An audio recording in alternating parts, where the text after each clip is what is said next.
ദൈവം തെരഞ്ഞെടുക്കാതെ ഒരു വ്യക്തിക്കും രക്ഷ എന്ന പാക്കേജിന്റെ അകത്തേക്ക് കയറാൻ കഴിയില്ല. ഒരിക്കൽ നോഹ ഒരു പെട്ടകം തയ്യാറാക്കി ഈ ഭൂലോകത്തിലുള്ള എല്ലാവരോടും വിളിച്ചു പറഞ്ഞു, മഹാജലപ്രളയം വരാൻ പോവുകയാണ്. ഒരെണ്ണം കയറിയില്ല സിസ്റ്ററെ. വാ തോരാതെ അപ്പച്ചൻ വിളിച്ചു പറഞ്ഞു, അന്ന് വരെ അവർക്ക് മഴ എന്തെന്ന് അറിയത്തില്ല, മഞ്ഞു പൊങ്ങി നിലം നനച്ചുകൊണ്ടിരുന്നു. അവർ ഈ മഴ എന്ന് കേട്ടപ്പോ വിശ്വസിച്ചില്ല. അയ്യേ, അദ്ദേഹത്തിന് എന്തോ പറ്റി. പെട്ടകം പണിഞ്ഞുകൊണ്ടിരുന്നപ്പോ പലരും പറയാൻ തുടങ്ങി, അദ്ദേഹത്തിന് എന്തോ പറ്റി. രക്ഷയുടെ സന്ദേശവുമായി ഒരിടത്തേക്ക് നമ്മൾ ഇറങ്ങി പോകുമ്പോ പല വിഭാഗങ്ങളുടെ ഇടയിലാണ് നാം ചെന്ന് ചേരുന്നത്. എല്ലാവരും വിശ്വസിക്കണമെന്നില്ല. ദൈവത്തെ മുഖാമുഖം കാണുന്നവര് മാത്രമേ രക്ഷ എന്ന പാക്കേജിന്റെ അകത്ത് കയറാൻ പറ്റൂ. നമ്മുടെ ഇഷ്ടമല്ല, അവന്റെ ഇഷ്ടം. നമ്മുടെ ഇഷ്ടമല്ല, അവന്റെ ഇഷ്ടം. നോഹ പെട്ടകം തയ്യാറാക്കാൻ തുടങ്ങി. അപ്പൊ ആശാരി എല്ലാം വന്ന് നിൽപ്പുണ്ട്. ഈ ആശാരി പോലും കയറിയില്ല. അത് അത്ഭുതം. നോഹ അപ്പച്ച പൈസ കൊടുത്തായിരിക്കത്തില്ലേ ആശാരിയെ വെച്ചത്. ഓരോ കാര്യങ്ങൾ പറഞ്ഞ് അതിൻ്റെ അകത്തുള്ള ഒരു വ്യക്തി പോലും കയറിയില്ല. നോഹയും 8 മക്കളും മാത്രം. ഭൂലോകത്തുള്ള സകലതും നഷ്ടപ്പെട്ടു പോയി. എന്തുകൊണ്ട് ഇങ്ങനെയുള്ള മീറ്റിങ്ങുകൾ നിങ്ങളുടെ ഇടയിൽ വരുന്നു? നിങ്ങൾ ആരും നഷ്ടപ്പെട്ടു പോകാതിരിക്കാനാ. ഈ ലോകത്തിൽ എത്രയോ കോടിക്കണക്കിന് ജനങ്ങളുണ്ട്, പക്ഷെ അവരാരും ഇതിന്റെ അകത്ത് കയറിയില്ല. ഈ രക്ഷ എന്ന പാക്കേജിന്റെ അകത്ത്, ഈ സഭയ്ക്കകത്ത് നിന്നെ കൊണ്ടുവന്നതിന് ദൈവത്തിന് നന്ദി പറ. അല്ലെങ്കിൽ നമ്മൾ മറ്റുള്ള ജാതികളെ പോലെ ദൈവമല്ലാത്തവരെ കുമ്പിട്ടുകൊണ്ടിരിക്കുമായിരുന്നു. ആ അവസ്ഥയൊന്ന് ആലോചിച്ച് നോക്ക്. നിങ്ങൾക്ക് സങ്കല്പിക്കാൻ പോലും കഴിയുമോ? ദൈവത്തിന്റെ സാന്നിധ്യം ഒരു വ്യക്തിയുടെ ജീവിതത്തിന്റെ അകത്ത് വന്നാൽ അവൻ ആട് മാറാൻ തുടങ്ങും, അവന്റെ രീതി മാറാൻ തുടങ്ങും, അവന്റെ പ്രവൃത്തികൾ മാറാൻ തുടങ്ങും. ഹല്ലേലൂയ. രക്ഷ എന്ന് പറയുന്നത് ശിക്ഷയിൽ നിന്നുള്ള വിടുതല. എത്ര പേർ ആഗ്രഹിക്കുന്നു, എനിക്ക് വിടുതൽ വേണം, എനിക്ക് വിടുതൽ വേണം? പലപ്പോഴും നമ്മൾ ചിന്തിക്കുന്നു, രക്ഷിക്കപ്പെടുക എന്ന് പറയുന്നത് നമ്മോട് പറയാനുള്ള കാര്യമല്ല, ജാതികളോട് പറയാനുള്ള കാര്യമാണ്. ഒരിക്കൽ അപ്പോസ്തല പ്രവൃത്തികളുടെ പുസ്തകം 10-ാം അധ്യായത്തിൽ ഒരു കൊർന്നല്യോസിനെ കാണാം കേട്ടോ. എല്ലാത്തിനും ദശാംശം കൊടുക്കുന്നവൻ, കർത്താവിന്റെ കൂടെ നടക്കുന്നവൻ, 24 മണിക്കൂറും പ്രാർത്ഥിക്കുന്നവരോട് യഹോവയുടെ ദൂതൻ ഇറങ്ങി ഒരു കാര്യം പറഞ്ഞു, നീ രക്ഷിക്കപ്പെടണം. ഹല്ലേലൂയ. നീ രക്ഷിക്കപ്പെടണം. രക്ഷിക്കപ്പെട്ടാൽ മാത്രമേ നിനക്ക് സ്വർഗ്ഗരാജ്യത്തിൽ കയറാൻ കഴിയുകയുള്ളൂ. ഹല്ലേലൂയ. രക്ഷ എന്ന് പറയുന്നത് ക്രൈസ്തവ ജീവിതത്തിന്റെ അകത്ത് ആദ്യത്തെ പടിയാണ്. ഈ രക്ഷ എന്ന പാക്കേജ് കയറി കിട്ടിയാൽ അടുത്ത പാക്കേജിൽ കയറി എന്താണ്? സ്നാനം. സ്നാനം എന്ന പാക്കേജിന്റെ അകത്ത് നമ്മൾ കയറി കിട്ടിയാൽ അടുത്ത പാക്കേജിലോട്ട് നമ്മൾ ഓട്ടോമാറ്റിക്കലി കയറും. പരിശുദ്ധാത്മാവ്. ഈ 3 പ്രോസസ്സിലൂടെ മാത്രമേ ക്രിസ്തീയ ജീവിതം വളരെ സന്തോഷകരമായി നിങ്ങൾക്ക് നയിക്കാൻ കഴിയുകയുള്ളൂ. പിടികിട്ടുന്നുണ്ടോ? മനസ്സിലാകുന്നുണ്ടോ? ആർക്കൊക്കെയോ വേണ്ടി പരിശുദ്ധാത്മാവ് സംസാരിക്കുകയാണ്. രക്ഷ ഉറവാണ് സിസ്റ്ററെ. രക്ഷയാകുന്ന വെള്ളത്തിൽ നിന്ന്, രക്ഷയാകുന്ന ഉറവിൽ നിന്ന് വെള്ളം കോരും. ഇത് വറ്റിപ്പോകാത്ത ഉറവയാ. പിടികിട്ടുന്നുണ്ടോ? ഇത് വറ്റിപ്പോകുകയില്ല. എത്ര കോരിയാലും വർദ്ധിച്ചു വരുമെന്ന്. എത്ര പ്രാർത്ഥിച്ചാലും മടുപ്പ് തോന്നില്ല കുഞ്ഞെ. എത്ര 24 മണിക്കൂറും ആരാധിച്ചാൽ മടുപ്പ് തോന്നുകയില്ല. കാരണം നീ രക്ഷയുടെ പാക്കേജിന്റെ അകത്താ.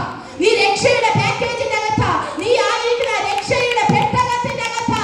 ഇതിന്റെ അകത്തെ പെട്ടകത്തിൽ കയറിയവർ ആത്മാവിൽ നിന്ന് സ്തുതിച്ചു കഴിഞ്ഞിട്ട് ക്രിസ്തുവാകുന്ന പെട്ടകത്തിന്റെ അകത്ത് ഞാനുമുണ്ട് എന്ന് പറയുന്ന ദൈവജനം ആത്മാവിൽ നിന്ന് സ്തുതിച്ചു കഴിഞ്ഞിട്ട്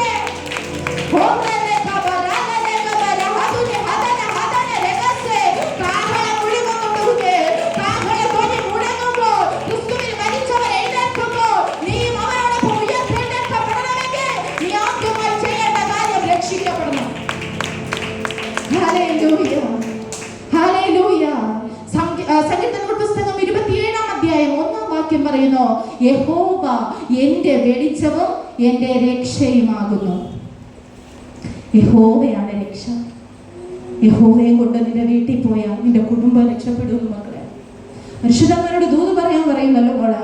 നിന്റെ ജീവിതത്തിന്റെ അകത്ത് കടഭാരം ഒഴിഞ്ഞ ഒരു സമയമില്ല.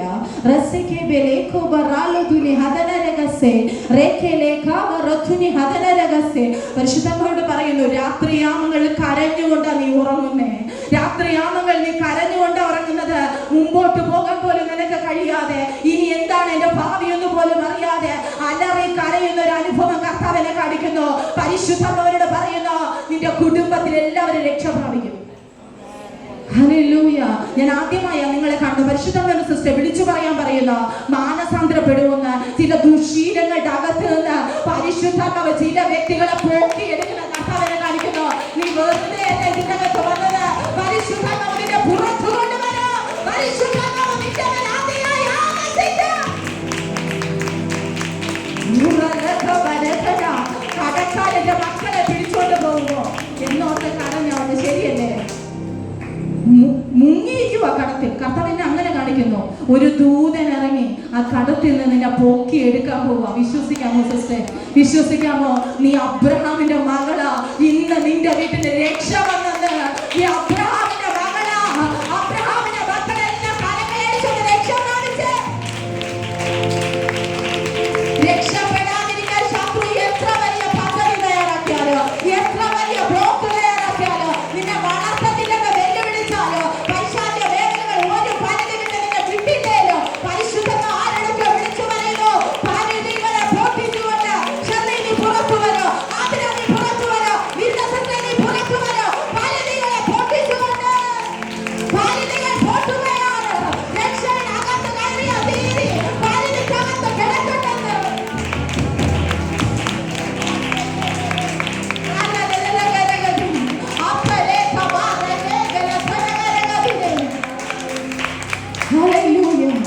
ഒരിക്കലൊരു യജമാനൻ, ഒരു ദൈവം ഉണ്ടായിരുന്നു കേട്ടോ. ഒരു ദൈവം പാപത്തിൽ കിടക്കുന്ന ഒരു വ്യക്തിയെ മൃഗങ്ങളുടെ യാഗങ്ങളെ ശുദ്ധീകരിക്കാൻ വേണ്ടി ഈ മനുഷ്യനെ വിട്ടു. പഴയ നിയമമാണ് പറയുന്നത് കേട്ടോ. മൃഗയാഗം കൊണ്ട് പാപത്തിന് ശുദ്ധീകരണം പറ്റുമെന്ന് പറഞ്ഞ് പിതാവായ ദൈവം മനുഷ്യനോട് കരുണ കാട്ടി. എന്താ സംഭവിച്ചെന്ന് മോളെ അറിയോ? ഈ മനുഷ്യൻ എന്തെന്ന് അറിയാമോ? ഈ മനുഷ്യൻ ചെറിയ പാപം ചെയ്യുമ്പോൾ ആരെ കൊണ്ടുവരും? പ്രാവിനെ കൊണ്ടുവരിക. വലിയ പാപം ചെയ്യുമ്പോൾ പശുവിനെയും കൊണ്ടുവരിക. പിന്നെ പ്രാവിനെ കാണാതായി. ഇപ്പൊ മനസ്സിലായി എന്താണ് വലിയ വലിയ പാപങ്ങൾ. വേറെ ഒരു കുഴപ്പമില്ല. നിങ്ങൾ ഇന്ന് വന്നപ്പോ ബൈബിളും കൊണ്ടുവന്നല്ലേ? നിങ്ങൾ ഒരു ഹാൻഡ് ബാഗും കൊണ്ടാ വന്നേ. നിങ്ങൾ പഴയ നിയമത്തിലാണ് ജീവിച്ചിരുന്നെങ്കിൽ നിങ്ങൾ പശുവിനെ കൊണ്ടുവരും. വെറുതെയല്ല ഞാൻ പറയുന്നത്, വചനമാ സംസാരിക്കണേ.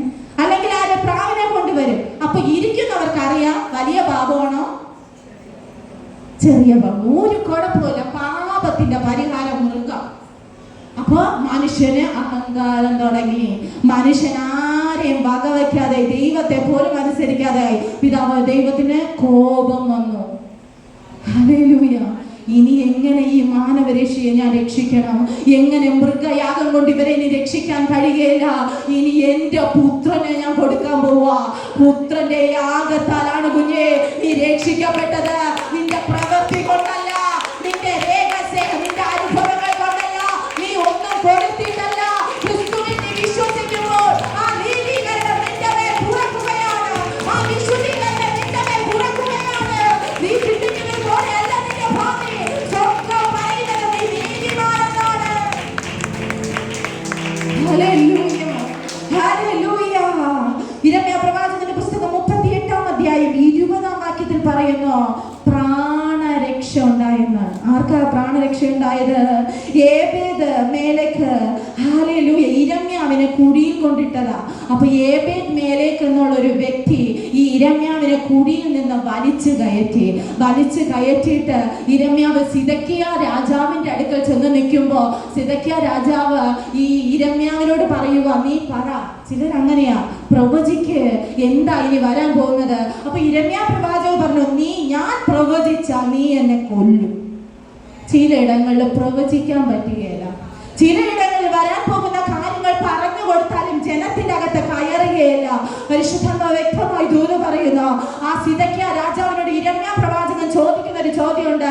ഞാൻ പ്രവചിച്ചാൽ നീ എന്നെ കൊന്നുകളയോ? ഞാൻ നീതിക്ക് വേണ്ടി നിൽക്കുന്നത് കൊണ്ട്, ഞാൻ വിശുദ്ധിക്ക് വേണ്ടി നിൽക്കുന്നത് കൊണ്ട്, വചനത്തിന് വേണ്ടി നിൽക്കുന്നത് കൊണ്ട് എങ്ങനെ എന്നെ കൊല്ലുമെന്ന് എനിക്കറിയില്ല. പക്ഷെ ഞാൻ ഒരു കാര്യം പറയാം, നിന്നോട് ഞാൻ ചോദിക്കുക, എന്റെ ജീവനൊരു ആപത്ത് വരരുത്. ദൈവവേലയിലൊക്കെ നിൽക്കുമ്പോ, ശുശ്രൂഷയിലൊക്കെ നിൽക്കുമ്പോ, ചിലയിടങ്ങളിൽ പ്രവചിക്കുമ്പോ വല്ലാത്ത ഫൈറ്റിംഗ് ഉണ്ടാകും. കാരണം അശുദ്ധിക്കെതിരെയാ പ്രവചിക്കേണ്ടത്, മുഖം നോക്കാതെയാ പ്രവചിക്കേണ്ടത്. ചിലയിടങ്ങളിൽ പാപക്കറയിൽ കിടക്കുന്ന ചിലരെ വിളിച്ച് വേർതിരിക്കാൻ എല്ലാവരും അക്സെപ്റ്റ് ചെയ്യില്ല, എല്ലാവരും ചേർത്ത് പിടിക്കില്ല. ചിലരൊക്കെ മാറ്റി നിർത്തും, കളിയാക്കും. കൂടെ നിൽക്കുന്നവർ തന്നെ കല്ലെടുത്തെറിയും.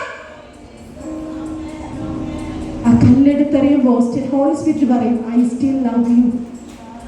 കണ്ണ് നിറയുമ്പോ അപ്പ പറയും, ഐ സ്റ്റിൽ ലവ് യു. കൂടെ നിൽക്കാൻ ആരുമില്ലെങ്കിൽ കുഴപ്പമില്ല, ഓടിക്കോ ഓടിക്കോ, നിന്റെ ജീവകിരീടം ലക്ഷ്യമാക്കി നീ ഓടിക്കോ. നിത്യരാജ്യത്തിൽ നിനക്ക് വേണ്ടി ദൈവ പ്രതിഫലങ്ങൾ ഒരുക്കുന്നുണ്ട്. നിങ്ങൾ യഥാർത്ഥത്തിൽ ഹോളി സ്പിരിറ്റുമായിട്ടാണ് നടക്കുന്നതെങ്കിൽ പ്രശ്നങ്ങൾ ഉണ്ടാകും. ഹോളി സ്പിരിറ്റിന്റെ കൂടെയാണ് നിങ്ങൾ നടക്കുന്നതെങ്കിൽ, ഒരു അസാധാരണമായ ശുശ്രൂഷ വെളിപ്പെടാനുള്ള ദിവസമാണെങ്കിൽ അന്ന് തന്നെ പ്രശ്നമുണ്ടാകും. പ്രശ്നത്തെ കണ്ട് ഭാരപ്പെടരുത്. ആ ശുശ്രൂഷ കഴിഞ്ഞിറങ്ങുമ്പോ ആ പ്രശ്നം നീ എവിടെയെന്ന് ചോദിക്കും, എവിടെയെന്ന് ചോദിക്കും. ഈ ബുക്ക് നീ മേടിച്ച നിമിഷം മുതൽ നീ ഒരു സ്ട്രഗിളിങ് അനുഭവിക്കുന്നുണ്ട്. കാരണം നീ പരിശുദ്ധനവരോടുകയായിരുന്നോ, പരിശുദ്ധനവരോടുകയായിരുന്നോ. ഇന്ന് ആ ബ്ലോക്കിനെ പരിശുദ്ധനോ പൊട്ടിക്കുക, പരിധിയില്ലാതെ ഓടാ. നിന്റെ കാലുകൾ ഇടുന്ന ചങ്ങലകൾ പരിശുദ്ധമായ ഊരുമേ പൊട്ടിക്കുന്നത് കർത്താവിനെ കാണിക്കുന്നു. നിന്റെ കാലുകളകത്ത് തീ പിടിക്കുന്നു, നിന്റെ കാലുകളകത്ത് തീ പിടിക്കുന്നു. കാലുകളെ നിങ്ങൾ അക്ഷരാർത്ഥത്തിൽ കാണുന്നില്ലേ, നിന്റെ കാല് തീ പിടിക്കുക. ഒരു ദൂരെ കൊണ്ടുകൊണ്ട് നിന്റെ നാവിൽ തുടങ്ങുകയാണ്.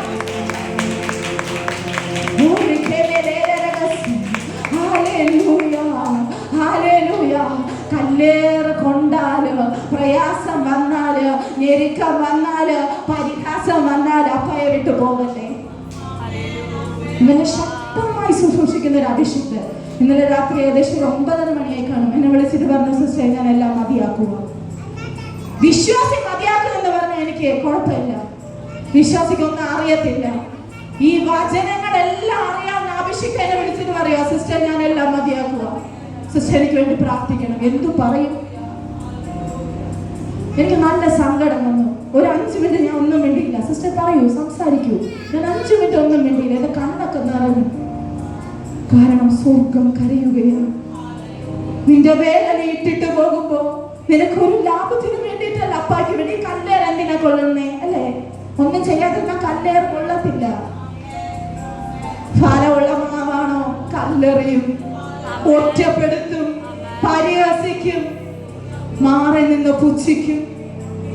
യേശോപ്പായെ പുച്ഛിച്ചെങ്കിൽ നമ്മൾ എത്ര അധികമാണ്.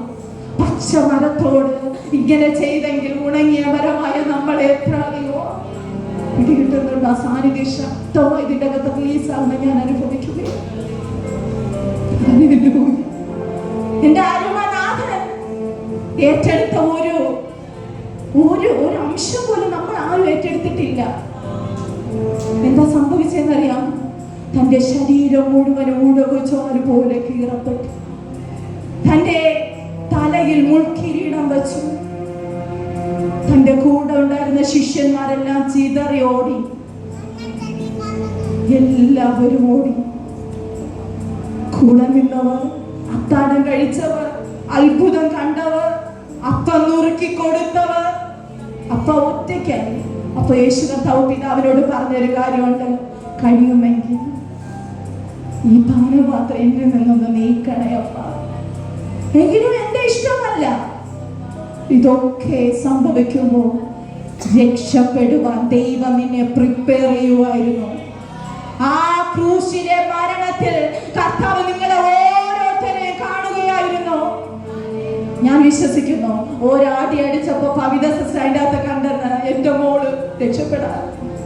അടുത്ത അടി അടിച്ചപ്പോ വിവിധ സിസ്റ്ററെ കണ്ടെന്ന്, ഇതിന്റെ അകത്ത് ഓരോ വ്യക്തികളെ സിസ്റ്ററെ കണ്ടെന്ന്, ഇതിന്റെ അകത്ത് ഓരോ വ്യക്തികളെ ദൈവം കണ്ടെന്ന്. എന്റെ മകൾക്ക് വേണ്ടിയാ, എന്റെ മകന് വേണ്ടിയിട്ടാ. പിടികിട്ടുന്നുണ്ടോ? ജീവനെ കൊടുക്കുന്ന സ്നേഹം മറ്റാർക്കും ഇല്ല. എന്തും കൊടുക്കും മനുഷ്യൻ, പക്ഷെ ജീവനെ കൊടുക്കോ? അപ്പാ യേശു അപ്പാ, അങ്ങേ എനിക്ക് ഏറെ ഇഷ്ടമാ. അപ്പാ യേശു അപ്പാ, നിൻ വഴികളിൽ ഞാൻ നടന്നിടും. യേശുവിന്റെ സ്നേഹം യഥാർത്ഥ രീതിയിൽ നീ അറിഞ്ഞാൽ യേശോപ്പായെ വിട്ടിട്ട് പോകത്തേയില്ല. തേനിലും മധുരമാ, തേനിലും മധുരമാ യേശു ക്രിസ്തു മാധുര്യമാ.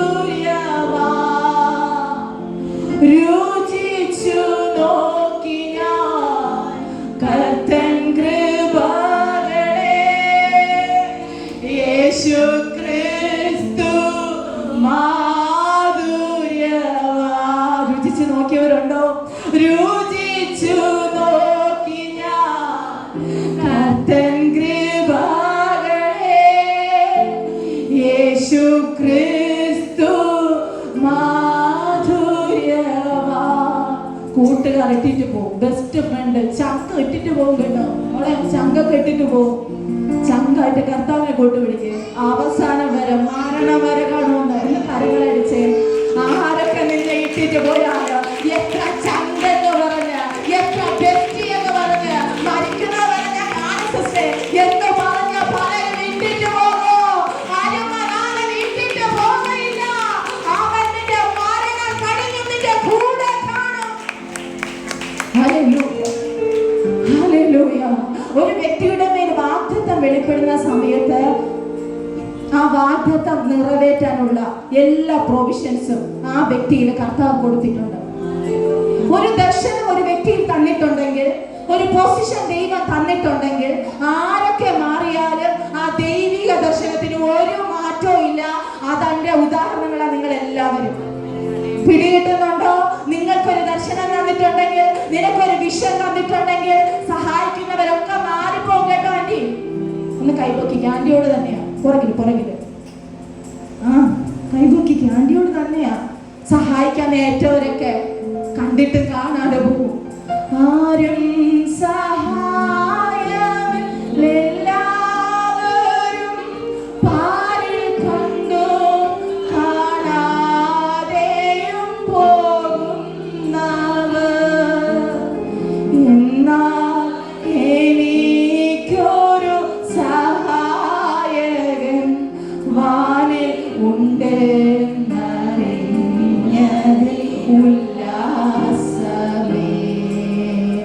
എന്നാൽ എനിക്കൊരു സഹായകൻ വാനിലുണ്ടെന്നറിഞ്ഞതിൽ ഉല്ലാസമേ. ഹല്ലേലൂയ. ചിലരൊക്കെ മാറി കടന്നു പോകുമ്പോ ദൈവം നിശ്ചയിച്ച ചിലരെ ദൈവം നിന്റെ ലൈഫുമായി കണക്ട് ചെയ്യും. ചിലർ പറ്റില്ല എന്ന് പറയുമ്പോ, ചിലർ മാറി കടന്നു പോകുമ്പോ, ചിലർ നിനക്കെതിരെ സംസാരിച്ചു തുടങ്ങുമ്പോ, നിന്നെ അനുകൂലിക്കാൻ, നിന്റെ കൂടെ നിൽക്കാൻ ഒരു സൈന്യത്തെ ദൈവം ഒരുക്കിയിരിക്കുക. അതുകൊണ്ട് കരയല്ലേ, അതുകൊണ്ട് ഭാരപ്പെടല്ലേ. നിന്നെ വിളിച്ച ദൈവം വിശ്വസ്തനാണ്. വിളിച്ച ദൈവം വിശ്വസ്തനാണ്. ജോലി സ്ഥലത്ത് ഭാരപ്പെടുന്ന ഒന്നോ രണ്ടോ വ്യക്തികൾ ഇതിന്റെ അകത്തുണ്ട്.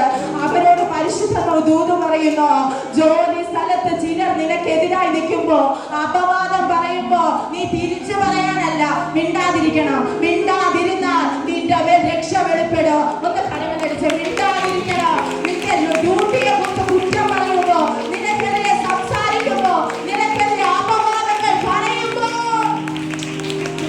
കുഞ്ഞെ മിണ്ടാതിരിക്കണമെങ്കിൽ കൃപ. മിണ്ടണമെങ്കിൽ കൃപയൊന്നും വേണ്ട, മിണ്ടാതിരിക്കണമെങ്കിൽ കൃപ വേണോപ്പ. മിണ്ടാ കൃപ ഒന്നും വേണ്ട. ജഡത്തെ തോപ്പിക്കണമെങ്കിൽ ഇത്തിരി പാടാ. എങ്ങനെയാ നമ്മുടെ ജഡം ചത്തോന്ന് അറിയുന്നത്? ചില കുത്തുമ്പോ അറിയാം. എന്താ സിസ്റ്റർ? കുത്തണം, സംസാരിക്കണം, നിന്നെ മുറിക്കണം, നിന്നെ ഉടയ്ക്കുമ്പോ മനസ്സിലാവും ജഡം ചത്തിട്ടുണ്ടോന്ന്. ഇടി എന്ന് പറഞ്ഞ് ബാക്കി കാര്യങ്ങൾ അകത്ത് നിന്ന് എന്തെങ്കിലും വരുന്നുണ്ടെങ്കിൽ എവിടേക്കോ ജഡം ചത്തിട്ടില്ല.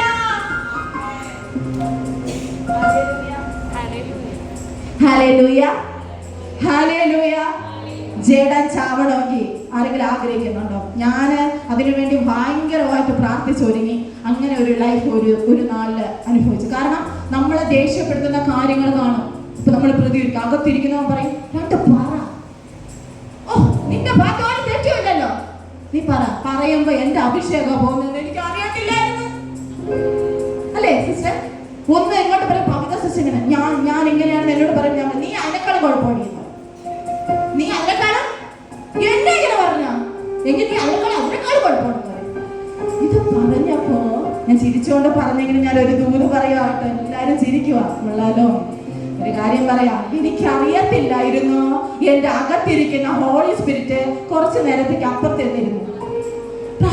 പ്രാർത്ഥിച്ചിട്ടും ഫീലിംഗ് ഇല്ല. അല്ലെങ്കിൽ യേശുവേ എന്ന് വിളിക്കുമ്പോൾ ഒരു ദൈവ സാന്നിധ്യം ഒന്നും വരുന്നില്ല. കുഞ്ഞെ, പാപത്തിൽ നയിക്കപ്പെട്ടാൽ, ലോകത്തിന്റെ ഇഷ്ടത്തിൽ നയിക്കപ്പെട്ടാൽ, ജഡത്തിലാണ് നീ നടക്കുന്നതെങ്കിൽ ഹോളി സ്പിരിറ്റ് അതിന്റെ അകത്ത് ഇരിക്കുകയില്ല.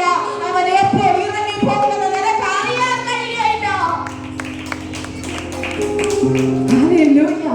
ഞാൻ പിന്നെ എന്ത് ചെയ്തെന്നറിയാമോ? ഉപവസിക്കാൻ തുടങ്ങി. എന്താണ് കാര്യമെന്നേ അറിയത്തില്ല. ഈ ഹോളി സ്പിരിറ്റ് പോകാൻ കാരണം എന്താണെന്ന് അറിയത്തില്ല. ഞാനിരുന്ന് പ്രാർത്ഥിക്കാൻ തുടങ്ങി. അപ്പൊ എന്റെ പ്രാർത്ഥന പറയാൻ എന്റെ അപ്പ പറഞ്ഞു, നിന്നെ എന്തിനാ വിളിച്ചേ? പ്രതികരിക്കാനാണോ? ദൈവമക്കൾ എന്തിനാ വിളിച്ചേക്കണേ? പ്രതികരിക്കാനല്ല, മിണ്ടാതിരുന്ന് പ്രാർത്ഥിക്കാനാ. ഹന്നയെ പെനീനെ കുത്തി നോവിച്ചപ്പോൾ അവളൊന്നും പ്രതികരിച്ചില്ല. അവള് മാറിയിരുന്നു. നിങ്ങൾ എത്രമാത്രം അഡ്ജസ്റ്റ് ചെയ്യാൻ പറ്റുമോ അത്രമാത്രം അഡ്ജസ്റ്റ് ചെയ്യണമെന്ന് പരിശുദ്ധാത്മാവ് പറയുന്നു. ചില ഭവനങ്ങളുമായി ബന്ധപ്പെട്ട് പരിശുദ്ധാത്മാവ് അത് തന്നെ ഓപ്പൺ ചെയ്ത് പറയുന്നു. എത്രമാത്രം അഡ്ജസ്റ്റ് ചെയ്യാൻ പറ്റുമോ? ഒരു കൊയ്ത്തുണ്ട്. ഹന്ന അതിന്റെ അകത്ത് അഡ്ജസ്റ്റ് ചെയ്തത് കൊണ്ടാ ദൈവമഹത്വം അവരുടെ മേൽ വെളിപ്പെട്ടത്. പരിഹസിച്ച പെനീനയുടെ മുമ്പിൽ തന്നെ ഒരു വാഗ്ദത്ത സന്തതിയുമായി പുറത്തു വരാൻ പരിശുദ്ധാത്മാവ് ഹന്നയെ ബലപ്പെടുത്തിയെങ്കിൽ ആത്മാവിൽ നിന്ന് സ്വീകരിച്ചു.